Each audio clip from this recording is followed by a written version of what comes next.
Onyx Philippines pa rin mga top lane! Okay, isang hit na lang, muntikan na mabigyan.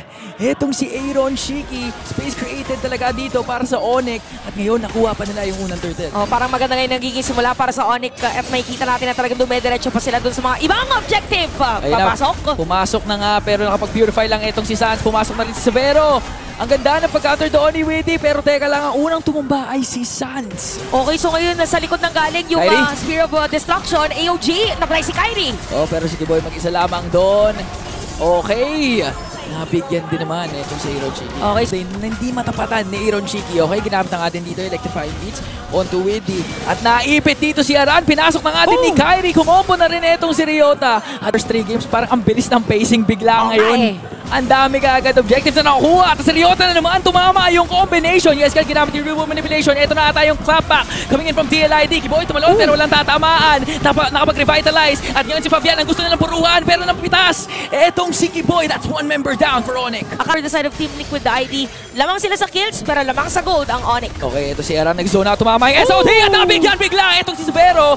Onyx try rumisbande ngayon. Aran ang kanilang gusto puruhan. Pero andyan din naman si Widdy. Yes, KL paparating na rin. Etong Chiki nakapag-dash out. Pero nahabol bigla ni Ryota. Ayan na yung combo. Pinawian kaagad. Habang si Sans naman dito binibigyan. Tsunami Slam para patumbahin si Sans. Grabe yung targeting dito ng mga teams natin sa nagkaroon ng palitan. Pero good thing dito nakikita na natin yung combo. So si Widdy ngayon naman kay Ryota. Sama na rin si Kyrie. Napadiran na naman. At pumasok na nga dito si Kyrie. One more hit at bibigyan pa nga rin niya. Liquid ID and lahat ng mga games natin lately ay nagiging palitan. So far parang isa to sa mga sabihin na nating kalmadong version.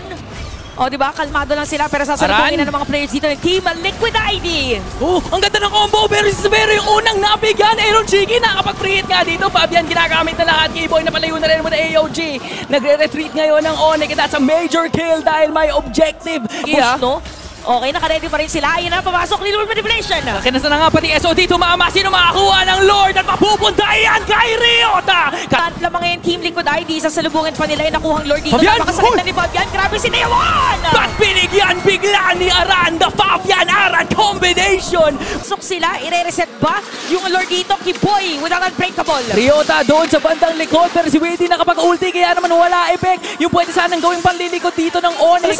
AOG nagamit na din. That's a bottom. Teka lang! Si Aaron Shiki, nakaramdam yung Onyx. But match point for the young stallion. Sino ang aabante? Onyx, kinakailangan nila. Dupepensa naman ang lasas na palayo ngayon. At may kita natin ngayon, Torres sa gitna, masisira na rin. So again, for Onyx, kailangan ng depensahan to. Nagsagutan na yung dalawang mages natin versus Severo. Ang nakuha at para mag-tower lock na yata, hindi. Lumalaban pa rin dito ang side ng Onyx. Hindi daw sila papayat na hindi naman din depensahan. So buhay pa ang pangarap dito ng mga Sonics dahil makiklear nila yung minion wave. Kita nila yan. It's a go signal coming in from TLID at una nilang bibigyan. Etong si Kiboy na pa AOG palayo. Okay, Widdy na paggamit na din ng ulti. At si Ryota nakapag-seta pero walang follow-up. Nandun na nga si Aaron Shiki. Tumama yung Spear of Destruction. Wala pa naman nahuhulog ngayon pero parang si Dota ata kinakailangan makatakas. So back off ang ating dalawang koponan. Grabe, i-reset pa rin. Kompleto ngayon. Take note na may minion wave sa may bottom lane. Ano ba ang uunahin na Onyx ngayon? Yung manipulation ginamit ang atin doon at si Aran ang unang mabibigyan. Pero doon sa likod si Fabian nakuha na si Severo. Makamatay dito si Aran. Unti-unti nang nawawala ang Onyx. Dalawa kaagad na nawala si Ryota. Nakapag-set up yung base. Aaron Shiki, focus lang sa goal. May kasama pang TP. Kiboy